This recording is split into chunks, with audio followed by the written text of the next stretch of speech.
actually made 2 impulse buys, and we're going to get a little carried away with at least one of them. I just purchased this 1987 Chevrolet Monte Carlo SS from an auction.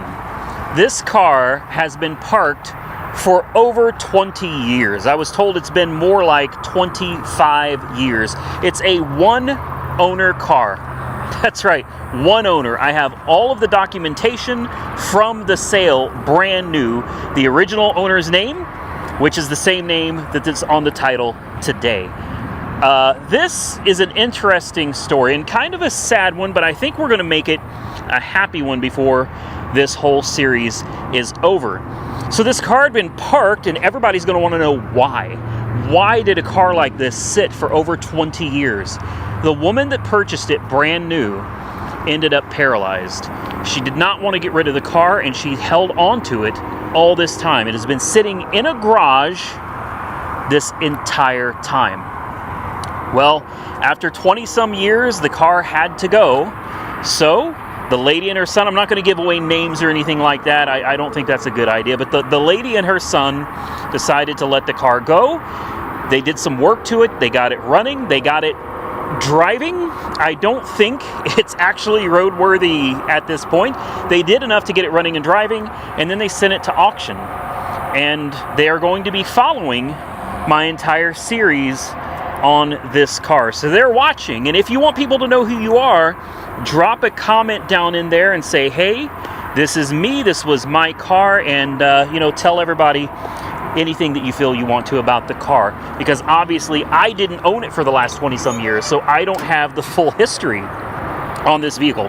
What I can tell you is this car is stock.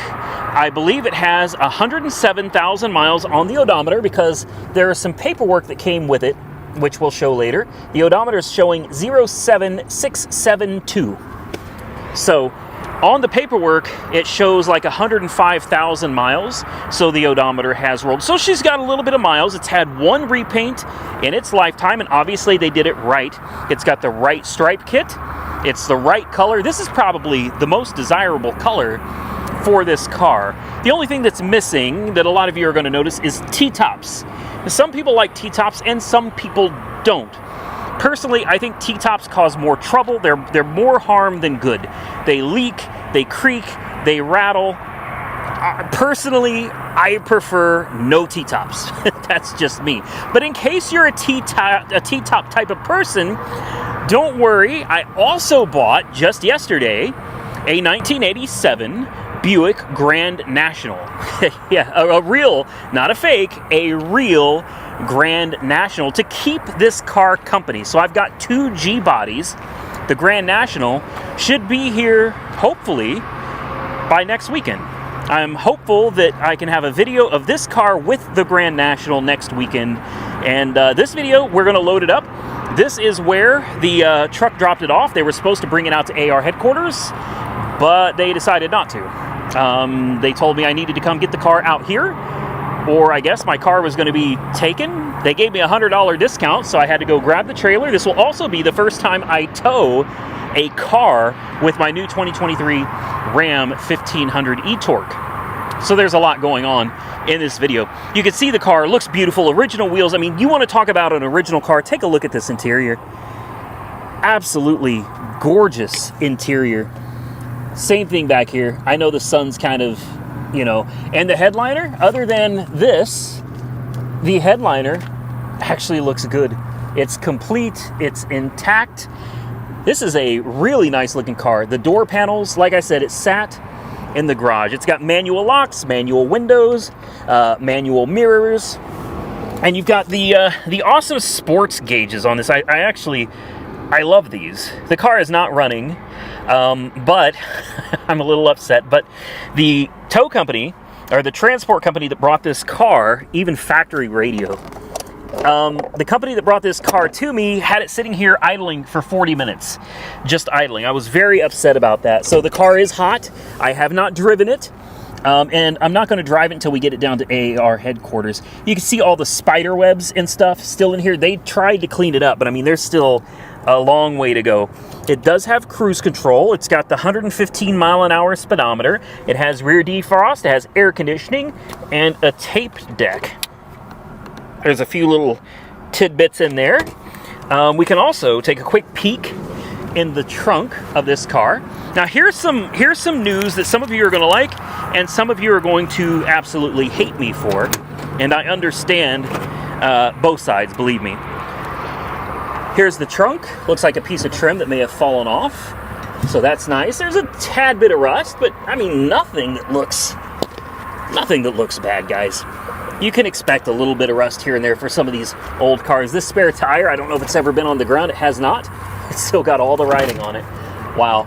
Here's your RPO codes, which probably don't come out very well on video, but I have wanted one of these cars for a very long time, and I've wanted a Grand National even more. I never thought I'd be able to afford a Grand National, so I bought this, and I already put some plans in motion for this car when a Grand National popped up for $22,000, and I couldn't pass it up. You do not pass up a Grand National with low miles, clean, for $22,000. You don't do it. So I had already purchased this car, and I've already got plans in motion for it, and now I have a Grand National. So it was not expected, it was not planned, it's just the way it happened. So we're going to continue with this car the way I want to, and I'll tell you about that in a minute. You can see how dirty all of this is. This is from sitting for many, many years. It's pretty filthy under there as well. You know, I do give them props, they cleaned it up, but there's all these little crevices that are so hard to get to, and I'm going to show you another one. The hood, boy, it's and I can't believe they had the car just sitting here idling this entire time. I'm genuinely upset about that. Look at all of the moss buildup or mildew, whatever it is. I mean, it's just, yeah, it's sad. And again, you're going to find a little bit of rust here and there. It's not structural. Everything is nice and solid on it, and of course we'll get it on the lift. This engine is a 5.0, which is like, yeah, it's honestly kind of sad that it's such a great car. It's a very sporty looking, masculine car, and you're left with 180 horsepower under the hood from a 5-liter V8. You would think General Motors could have at least dropped a 350 into it, but no, they did not. This is what we're stuck with. So it looks like they put a new battery in it. I was told that they ended up putting new calipers on the front and new rotors. When I went to try to get it moved around where I could fit it on the trailer here, I ended up realizing that it doesn't seem like it's got brakes. Maybe they're good enough to move it around, but probably not good enough to be like going out and daily driving it. So there's your story on the car. A one owner, how rare is that? And now let me tell you the part you guys are going to be really upset about.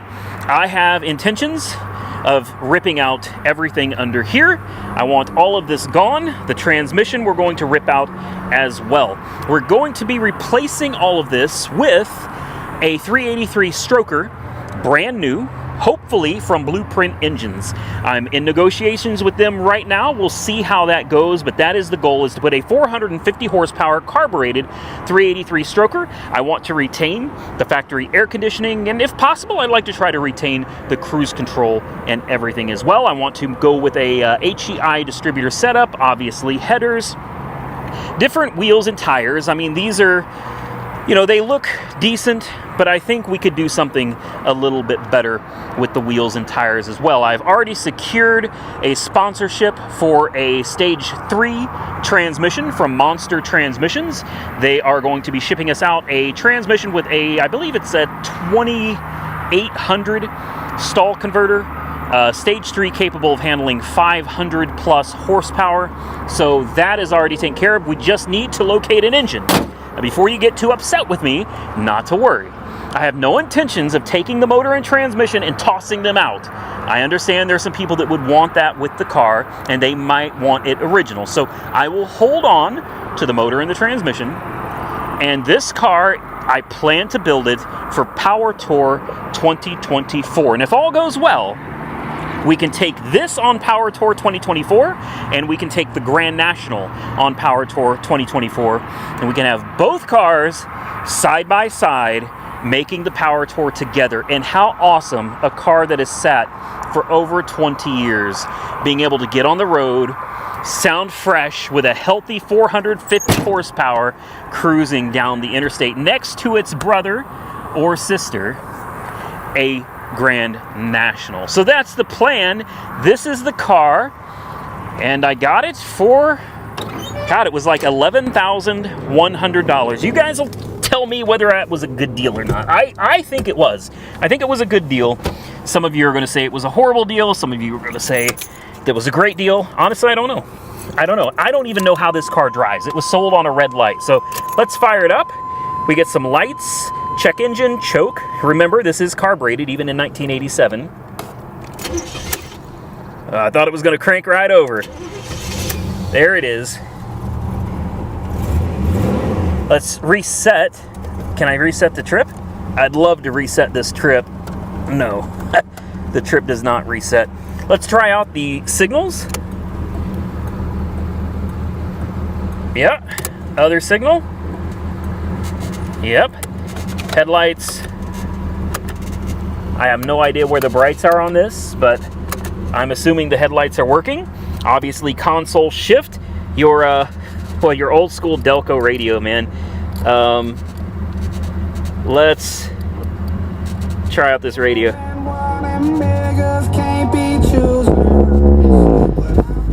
Okay, speakers are a little blown. That's all right.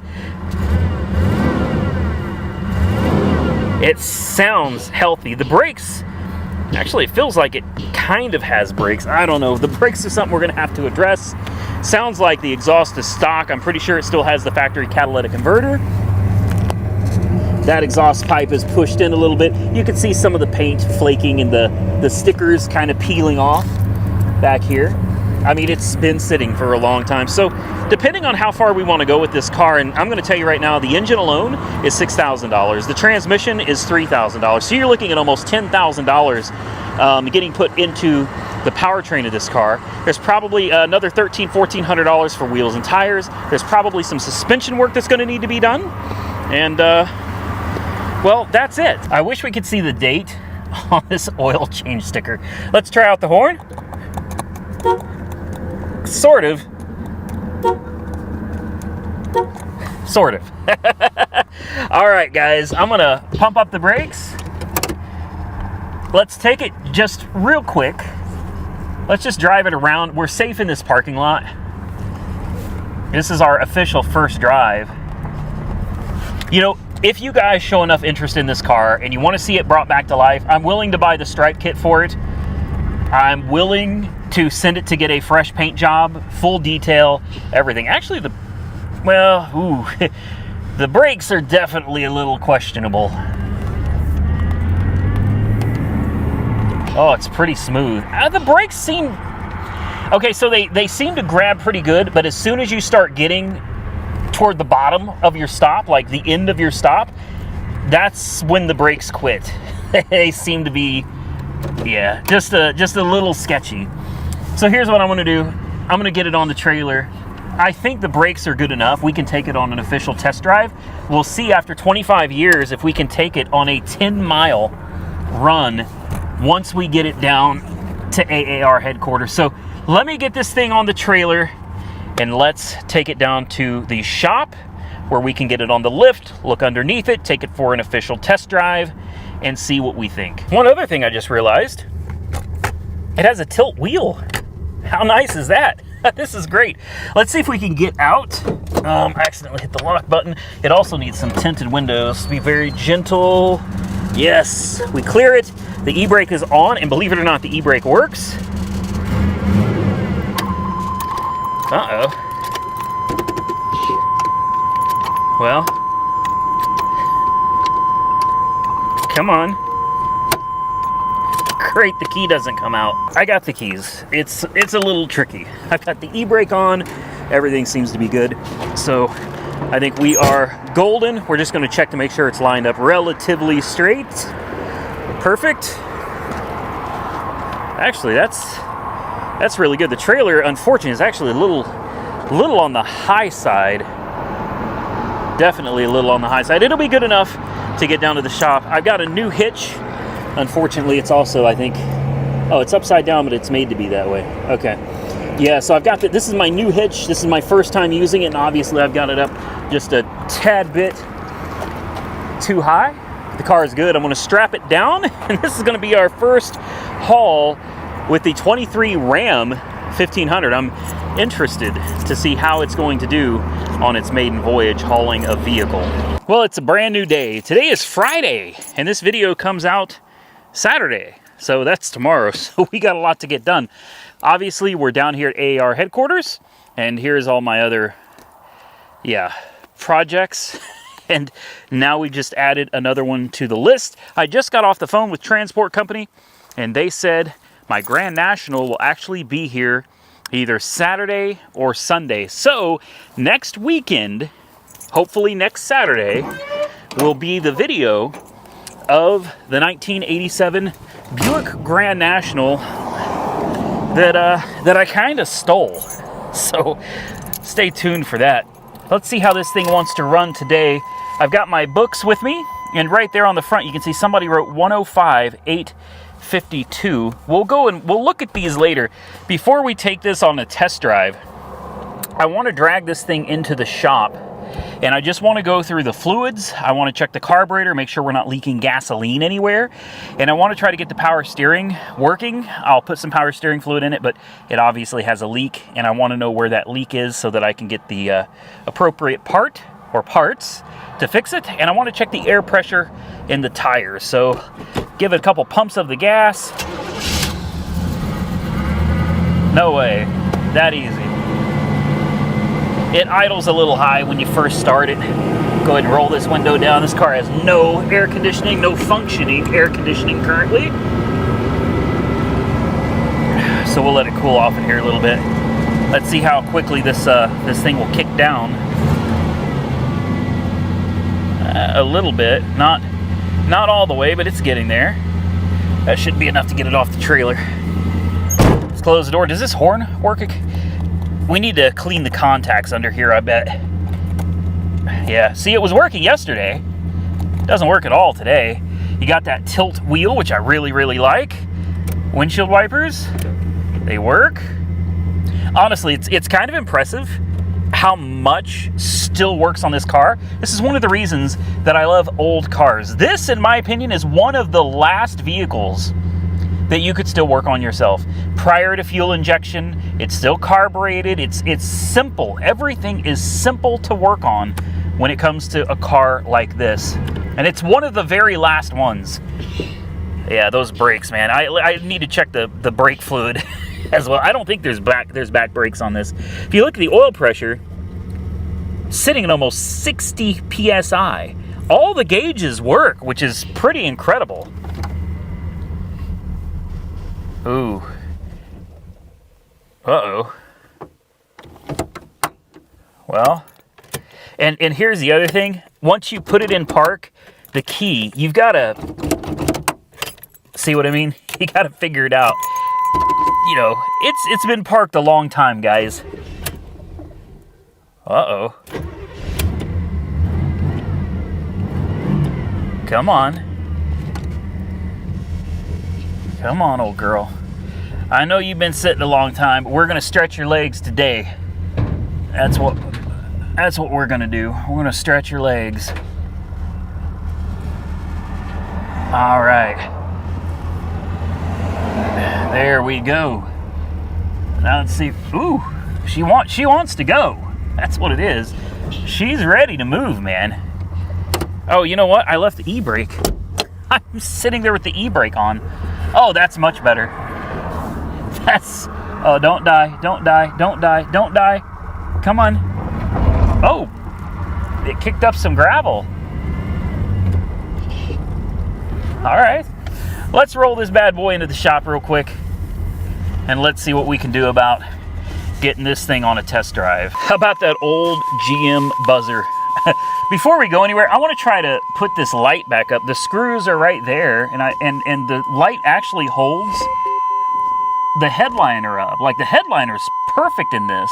It's not sagging, but the cardboard is sagging a little bit because this light is not held in place. And of course, we're going to go look through some of this paperwork that we got with the car and see what we can find in there. I'll tell you something. One of the things, hey Roxy, what's up, sweetheart? One of the things I've always kind of hated about these is how high the front end sits in the air. In my opinion, it looks kind of ridiculous. The back end too, these cars sit way, way up in the air. It just doesn't look right. It does not look right at all, but I don't think I'll change that. That's just part of the character of this car, I guess, at this point. So we're going to jump into this. The first thing I want to do is get a light under the hood so we can see. And we're going to take a look around and see what's what. All right, we got a light under the hood, so we'll be able to look around. But first, here's all the paperwork that I got with the car. We have our original 87 Monte Carlo user's manual. We have our 87 new car warranty guide. We have our dealer new vehicle certification for emission controls. We have a pre-delivery inspection sheet right here. How about that, with the correct bit VIN number and everything from Banks Chevrolet. We have our maintenance schedule. This I'm not going to show you. It's like a registration. I don't want to give out the original owner's name or address or anything if I can help it. Then we have Banks Chevrolet Cadillac in Concord, New Hampshire. This is dated 6/16 of 1987, and the purchase price of this vehicle, which is kind of crazy when you think about it, $14,008. $14,008. I won this vehicle for $11,000. You want to talk about a vehicle that has not really depreciated?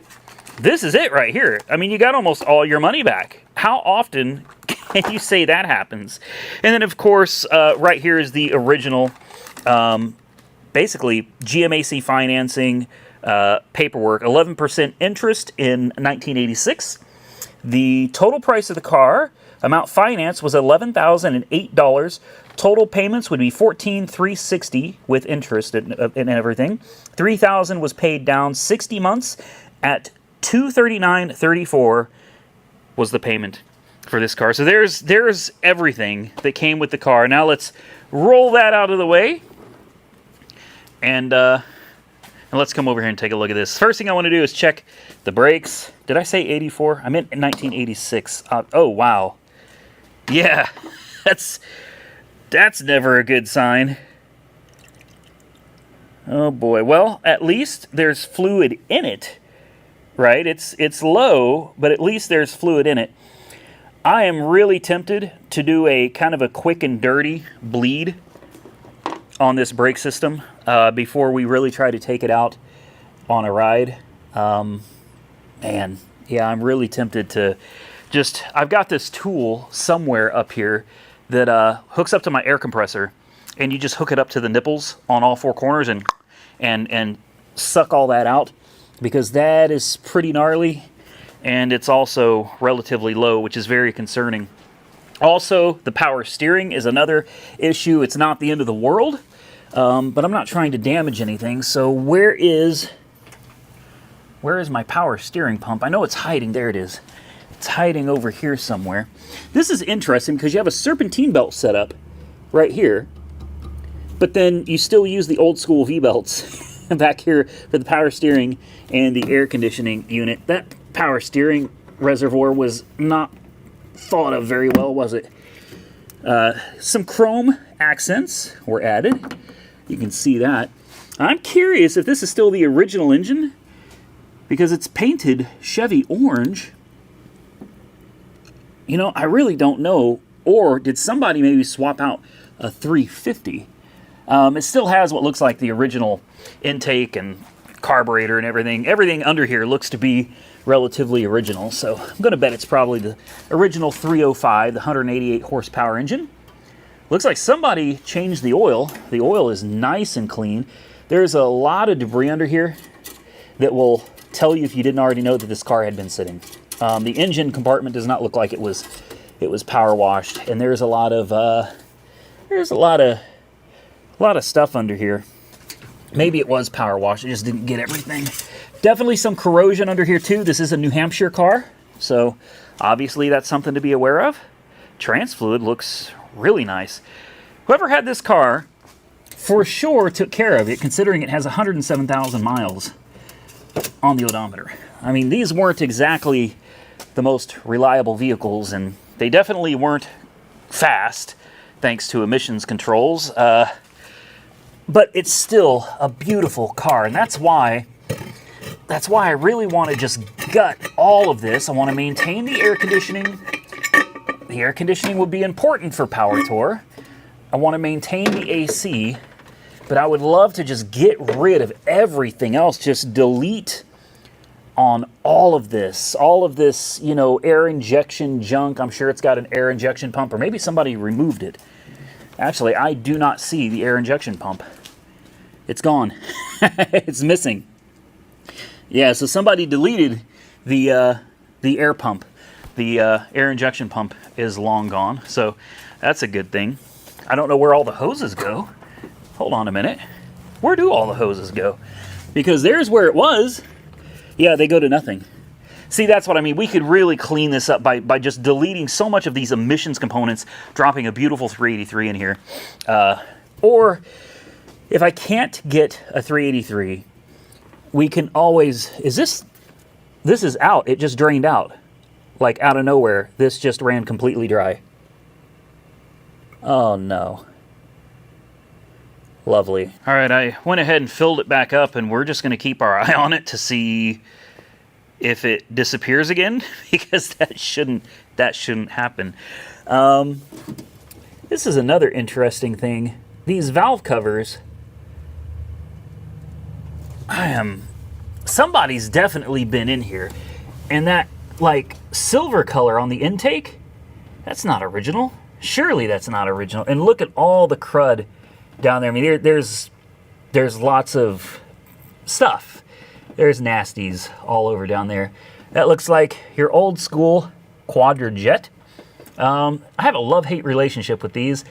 I cannot rebuild one of these to save my life. I've tried, and I've never been very successful at it. So, but you see how small the front barrels are compared to these ginormous back barrels? Take a look at this. I mean, these back barrels are huge. These things have a very unique sound, and that is when you're just tootling around, they're very efficient. They are very efficient on fuel. But when you open it up and those big old back two barrels open, man, you hear it. It's just like this, whoa, whoa. Oh man, it's a beautiful sound. In my opinion, the carburetors are just a tad on the complicated side. So I'm looking around under here. I really don't see anything to be concerned about. My biggest concern was seeing if this carburetor, after sitting for over 20 years, was leaking fuel. I don't see any gasoline. The gas line is right there, runs into the front. There's a fuel filter in there. I don't see any fuel anywhere under here. I do want to put some power steering fluid in it. I'm going to go ahead and just quick bleed these brakes. We're not going to do that on camera. We've got oil. Trans fluid looks good. We've obviously got coolant. It looks like it's almost ready to go. I'm just going to do a quick bleed. I checked the air in the tires. They were at 46 PSI. I dropped them down to 32.5. So here shortly, we should be ready to take it out on a preliminary test drive. That took a lot longer than I would have preferred, but we've got a lot figured out now. Number one, the power steering. The power steering was pouring out of the low pressure power steering line, which I figured that's probably where it was coming from. And the reason for that was this is the original factory clamp. It's kind of rusty, and it had lost its torque or tension, and there was no way to adjust it. So I had to take that off. In the process, I dumped power steering fluid all over myself and made a pretty sizable mess under the car as well. And then I focused on trying to get the brakes. Well, that didn't work out because, well, take a look back here and you'll see why. Yep. You know what that is? That is probably a broken metal line. I'm hoping it's the rubber line that's blown. but it's probably a metal line, so there are no back brakes. I bled the front brakes. Jessica came out here and gave me a hand with it, so the front brakes should be working fine. Power steering is now working, and it's not leaking. So I think, even though it's probably not the safest, I think it's safe enough that we can take it on a proper test drive. We're going to be careful. I deflated the tires, as I said earlier. They were up to about 46 PSI. They're down to 32 and a half now. And I got to give a big shout out to this channel sponsor, Super Clean. Thank you, thank you, thank you. I ran out of this floor absorbent quite a while ago, and I had made a considerable mess over here on the lift. And I really needed to re-up on my floor absorbent. So they sent me a whole bunch more, which I'm going to probably use most of to clean up the ginormous mess under here. So thank you to Super Clean. If you're interested, I'm telling you, this right here, this stuff, my favorite. This floor absorbent is my favorite stuff ever. I'm going to put a link down below to Amazon. You guys can get some for yourself if you're messy like me. Why don't we take this thing out for a test drive? Should be its first proper drive in over 20 years. All right, here we go. We have the choke light and the service engine soon light. It fires right up. There's one other thing I'd like to add to this car, and that is some of my B12 Chem Tool fuel system cleaner. I think that would go a long way. Yeah, we have brakes. We have brakes, and we have power steering, which is really nice. Boy, those front brakes are way better than they were. I wonder if I should trust the gas gauge or if I should bring some fuel with us. All right, I put some of my B12 Chem Tool into the tank. I actually put 2 cans in there, and we're gonna hope that the gas gauge is correct because it says that it's almost full. Oil pressure, now that it's warming up nicely, is still around, I don't know, 45, 48 PSI. The light, I tried to put it back, but I can't find the holes for the screws. I don't know. I tried and it's not working, so I'm going to forego that, and we're fine. We're going to take it on a test drive. That's all I want. All I want.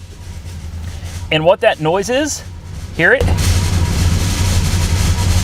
Not a clue, man. I don't know. I don't know what that noise is. Let me get this situated here. There we go. All right. I'm going to close my garage door. I've got a tag on the car. And we're on our way. Oh man, that's nice. Power steering is so smooth. All right, off we go. Let me, I accidentally opened, I opened one of my doors and I meant to close it. That's the right door. There we go. Now we can get down the road and see how this thing does. First drive, guys. Boy, it's got good oil pressure. Really good oil pressure. I don't know what that daggum buzzing noise is. It's really annoying. Shifts. Cuts up a little bit. It's quiet. It's really quiet. Wow, the steering is straight. It's relatively smooth. We're going 45. What do you think the chances are that the cruise control works? We're going to try it out when we get on the highway speeds here in just a second. I mean, 45 miles an hour, she's cruising smooth as silk. You can feel it cutting out some. For sure. It's definitely got a lot of stuff to work through on the fuel system. All right, speed limit goes up to 65. So here we go. We're already there. Wow. No kidding. And let's try the cruise control. No luck. No cruise control. She floats down the road, man. That's impressive. Take a look at the gauges, guys. We're going 65. Volts are good. Oil pressure is up to almost 60. Coolant temp is good. Wow. What a gem. It's like a time capsule, guys. 107,000 miles and the thing actually rides this good down the road. I had to roll up the windows, guys. It was too loud with those windows down. I'm really impressed with this car. I'm actually really impressed with the powertrain that's in it more than anything. The car really does run, drive, and ride very smooth. I mean, I'm cruising 65 miles an hour. This car has been sitting for over 20 years. And here it is, taking its first 10-mile ride. This is really impressive. It's a very smooth, relatively quiet, aside from a little bit of wind noise, and comfortable ride. It doesn't have a whole lot of power, but I mean, they never did. It's like 185, 188 horsepower from the 5.0 liter V8. But it's got plenty to get up and go. I mean, it's got no problem holding its own on the highway. And it seems like the fuel system is already clearing up. This would be an absolute wonderful cruiser for the Hot Rod Power Tour 2024, and that is the plan.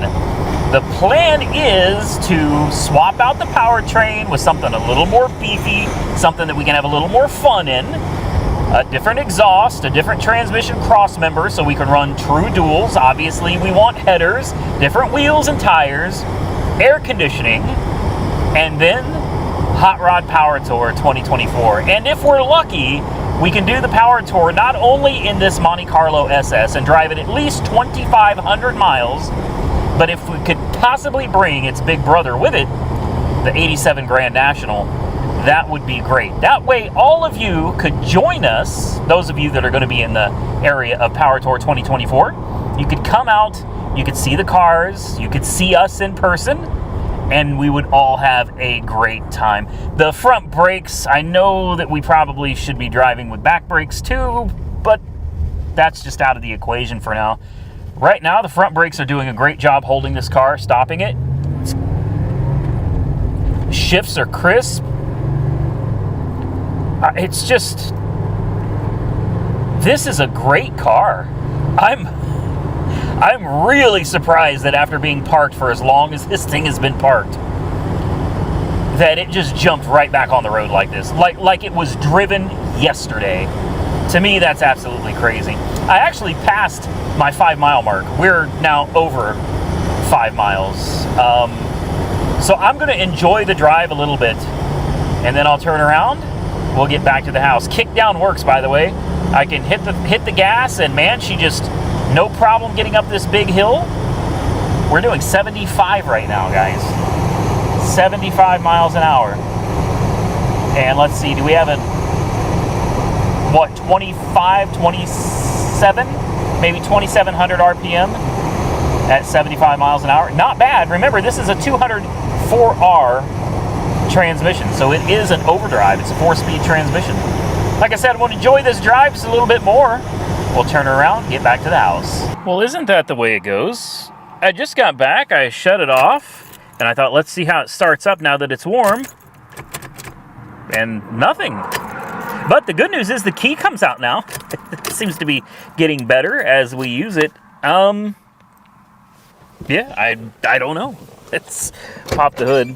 I think it's safe to assume that the classic side post GM battery has come disconnected or loose or something to that effect.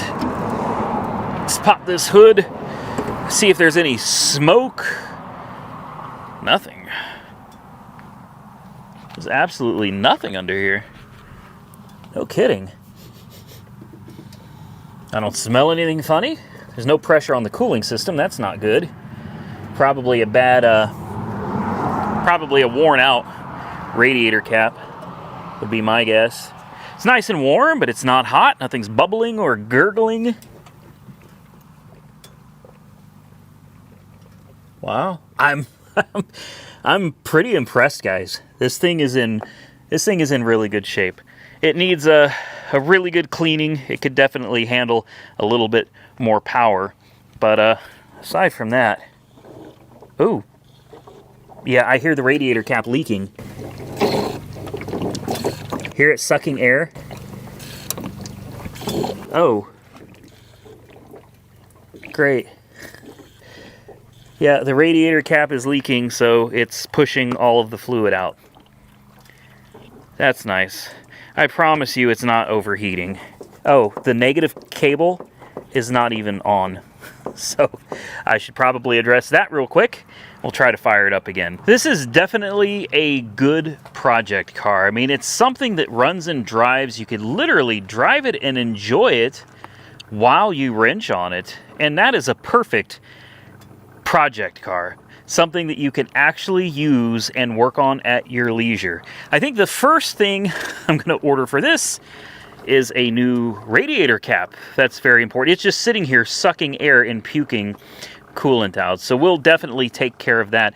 As far as anything with ignition, plugs, wires, oil change, there's really no point in doing any of that if we're going to be taking all of this out and replacing it anyway. So for now, I'm not going to be focusing on anything relating to the engine or the transmission or the ignition or the carburetor. There's just no point in messing with any of that stuff. What I think we should probably focus on is a new master cylinder just to be safe, new brake hoses for the front, the new brake hose for the rear, and of course we'll have to get it on the air, in the air probably in the next video, and take a look and see exactly why we don't have back brakes.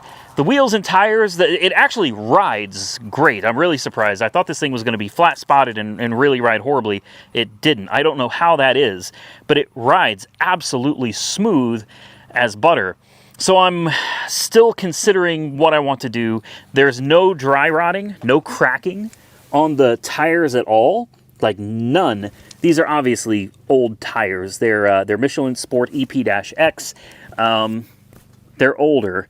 The wheels are definitely pitted and stuff. This car came from New Hampshire, so, you know, there is going to be some corrosion here and there with it. And I'm just thinking it would be easier. For $1,300, I can get a really nice set of wheels with new tires that'll go great on this car and look really, really nice. And I think that's probably the way I'm going to go with it. Obviously, we're going to need an exhaust at some point as well, but we are not to that point yet. Could we consider giving it a respray? You know, making sure every little ding and dent is out of it and having it painted? That's definitely a possibility. Fired right up.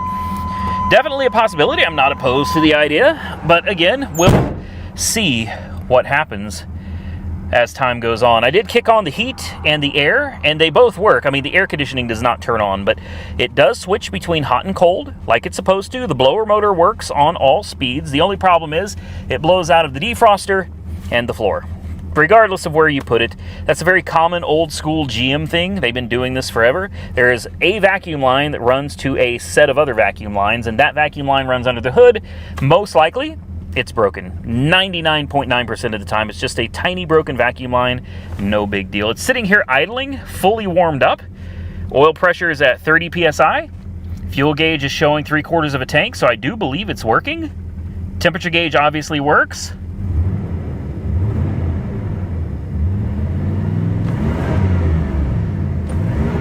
I'll tell you what I don't hear, though. I don't hear the secondaries. Yeah, I don't hear the secondaries. You hear the secondaries on a car like this. All right, it's whoom, whoom. Yeah, we don't have secondaries. So, start it up one more time. Listen to that. The idle quality, you know, but again, it's been parked for over 20 years. The fact that it runs and you can turn on the radio, I think. Yeah, look.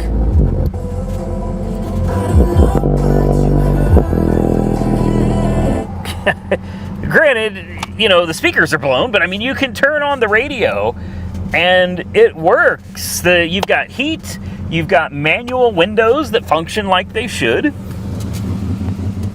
It just needs a little attention for a car that's been sitting for this long, and that's to be expected. And again, we didn't pay a high dollar amount for this vehicle. At least I don't think so.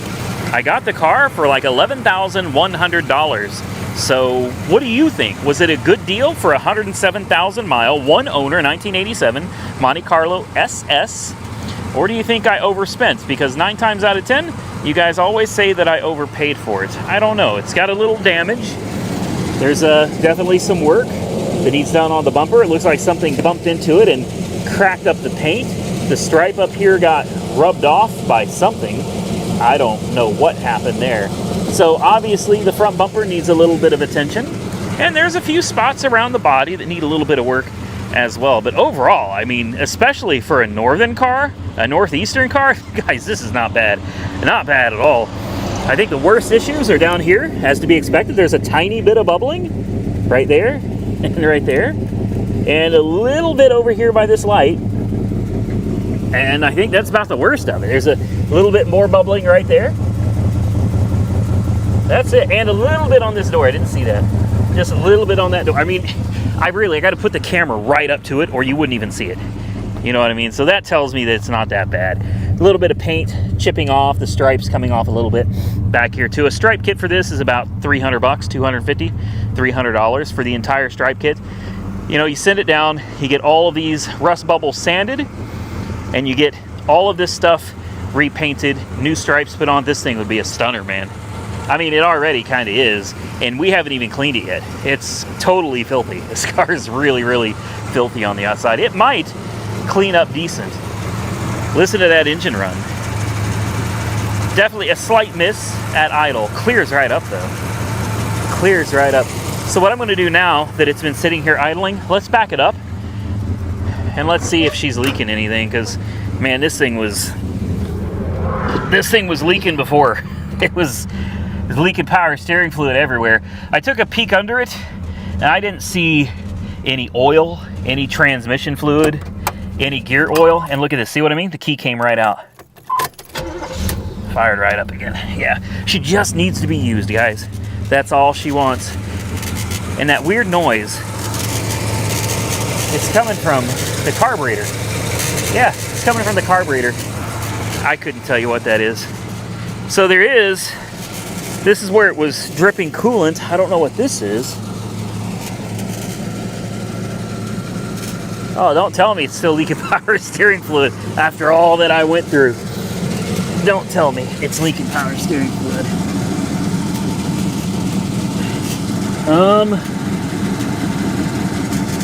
Doesn't look. Well, it's leaking coolant over there, but